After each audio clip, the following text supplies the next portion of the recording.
In a way, you could say that teaching is teaching, and whether we are teaching online or in a face-to-face classroom, there are some things that just are absolutely the same. We know from a whole lot of research what makes good teaching, and there are only subtle changes for what makes good teaching online. So this is a reasonably short lecture, I guess, or PowerPoint on a few of the basics of learning online. Let's start by taking a look at the history. In 1700s were some of the first correspondence classes. They took place in Boston. And, this isn't a brand new concept. 1922, Penn State started teaching courses over the radio. This isn't in the chart, but in the mid-30s, my grandfather started taking electrical and radio repair and technology courses through mail order. I have his diploma online, and that was his secondary education, was getting packets in the mail, studying, taking the test, and getting a license, and then working. That was his technical school. In Australia in the 40s, to help educate these children living in the way outback of this country, Alice Springs and other towns started their School of the Air, where lectures and actually back and forth of good teaching took place over shortwave radio. Students got assignments, they could speak directly to their teacher, and they could even talk with other students all by radio. University of Wisconsin in the 60s started teaching some by telephone. And in 69, with the Department of Defense development of the internet, things changed a little more, because now it wasn't just simply a one-way listen or use such traditional means, but the internet really opened the possibility that learning now becomes a much broader possibility. But also that students could do a whole lot more. If you think about the movie, for those of you who remember it, in 1998, You've Got Mail, that idea of getting mail was such a novelty. If you think about the changes since then, where we can do everything from watch movies to have conversations to create things and share things and talk with the internet, the possibilities now with education, especially online, are just huge. So those are some of the key turning points. There are 4 levels of education that take place in online environments, and this is based on a lot of research. I've cited a few sources at the end. But it's also, very similar to what we see in face-to-face classes. So the first level is expository, where simply information is just being delivered out. It's what a correspondence course was. Your lecture was maybe written and mailed out, or in this case, an expository online course might be similar to what you're getting right now. I am just giving out information, you're getting it, and that's the end of it. Active learning, that knowledge has to be put to use. So it's not a question of students just taking a quiz or doing worksheets, but they actually have to take the concepts they're learning, and work with them and do something with them. Not just fill out a form or write a paper, but actually create something with them. So if students were reading that old classic of Mice and Men, and an active learning environment might have them doing some research and finding ways in their own community that we deal with mental health issues. Or it could be coming up with a proposal to solve teen loneliness or teen depression or mental health funding issues, but somehow putting the knowledge of the content to use in some way that forces the learner to actually engage with that content, to learn it, to interact with it. Interactive is the next level, and it's active learning but with the learner having some control. Perhaps there is choice in what they do with that content. They might have multiple decisions to make, kinds of projects they take on, who they work with. There are a lot of ways, but the key thing is that the learner has a whole lot of choice in this. They might be choosing what to learn. They might be choosing how to work with it. But it's not just being handed information, being given an assignment, and then turning that in.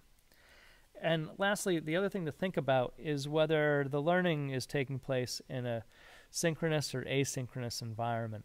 Synchronous meaning all the learners and the teacher are working together at the same time. If this was a live lecture, if I had done this as a webcast and told you the lecture will begin at 8 p.m., if you logged on at 8:05, you would have missed the first 5 minutes.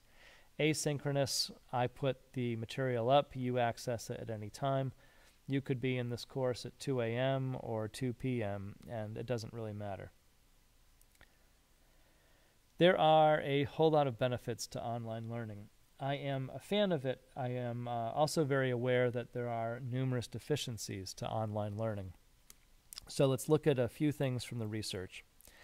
First off, no matter what comes up in the political discussions over funding virtual schools, the results to online learning versus face-to-face are about the same, meaning students who are in a classroom being given information, not really doing active learning, but doing, the traditional, the worksheets, the exam, the quizzes, all that sort of things, will face about the same achievement rates as students who are in a online class with similar approaches. However, we can see stronger online results when instructors are active. They're not just putting up lectures from the previous year or having really canned things, but actually engaging with students in a lot of different ways. When students have to engage with content, especially in different ways, in diverse ways of learning, in multiple ways, but where that content is always somehow in their face, to put it in a way, where students have choice and some sense of direction, where they can make decisions in the learning environment, where it's interactive learning, chances are that the achievement will be higher. And when online learning has a face-to-face component, then the results are stronger. So if you sort of put that last factor, let's talk about this, the face-to-face component. If you take online learning, it's roughly the same achievement as in-person learning. But adding that face-to-face and online, greater achievement results than in-person alone. And researchers are talking about some possibilities for that. One is that more resources are put into a online course. We're preparing lectures. We have to prepare different sorts of things for students to do. So you're sort of adding the exposure students have to content to this secondary environment. And that's a big factor. The other factor is that when there's online learning components, students can do things they can't always do in class. They can rewind a lecture. They can look at something a little longer. They can skip over something they already know and sort of concentrate on what they don't know. And they can sort of pace themselves a little differently. So that's some of the things from the research. What is key, though, is that good teaching transcends whether things are happening online or face-to-face. We know, whether we're working with students in a classroom in front of us or online, that the time they have with content matters. If we breeze through a concept face-to-face, or if they only briefly encounter something online, students won't learn it. Students have to do something with the material they're learning. Otherwise, it's good for the next 20 minutes, and that's about it. We can teach something really quickly, give a quiz. Probably students will retain enough to take the quiz, but try them again the next day or next week, and it doesn't matter if it's online or in person, they're not going to know it. But good teaching means that content happens over and over in different ways, and it's alive. We know practicing isn't just enough. My son will never learn his Spanish words just by flipping through flashcards. He's got to sit and talk with someone. Doesn't matter if it's bad Spanish, but Spanish, they got to be using it. They just won't get it otherwise. And whether we're in person or online, students need responsive teachers who are present, they are active, and they are doing things.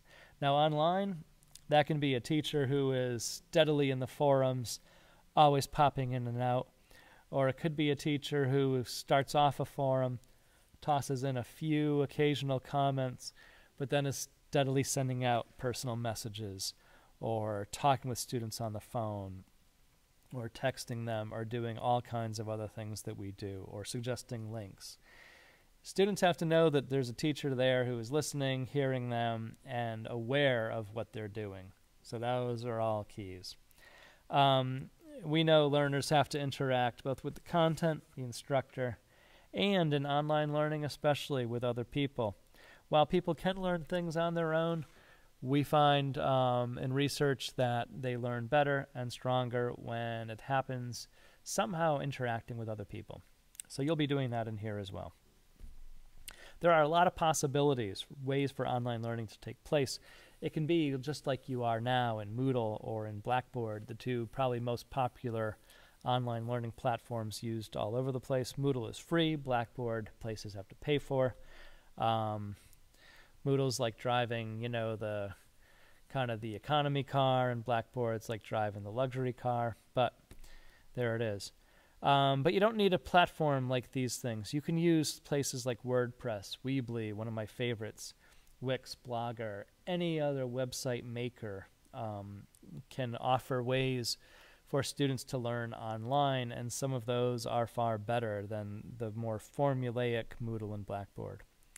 You can get as complex as what Norway does. That's Norway, the country. Norway's Digital Learning Arena, and I will put up the URL. It's actually in the syllabus, where students can learn multidisciplinary things and interact with them, and do everything from, take a historic video tour of New York City to take part in an activity with multiple people. And it used to be that really no matter what your profession was, your degree mattered. I think if you think about the cost of education and the number of people in this world who cannot get to education facilities, massively open online courses, MOOCs, are incredibly popular. For people in many fields, it's not where to go to school that matters, but it's what do you know? Show me what you can do. And that's where MOOCs are incredibly becoming popular. I've included just a few references. You'll be looking at plenty of research through this course, but I did want you to know that sort of what you are hearing is from the research. And I'll also add this caveat that most researchers will argue as well that right now the research is not so good in online learning because there are so many variables, from the students in the class to the teacher to the success of the platform to the content. Just like measuring how good is your in-person class, measuring the effectiveness of online learning is subject to a lot of variables. So I want to wrap this up, but this gives you a brief overview, and I hope it's helpful. Thanks.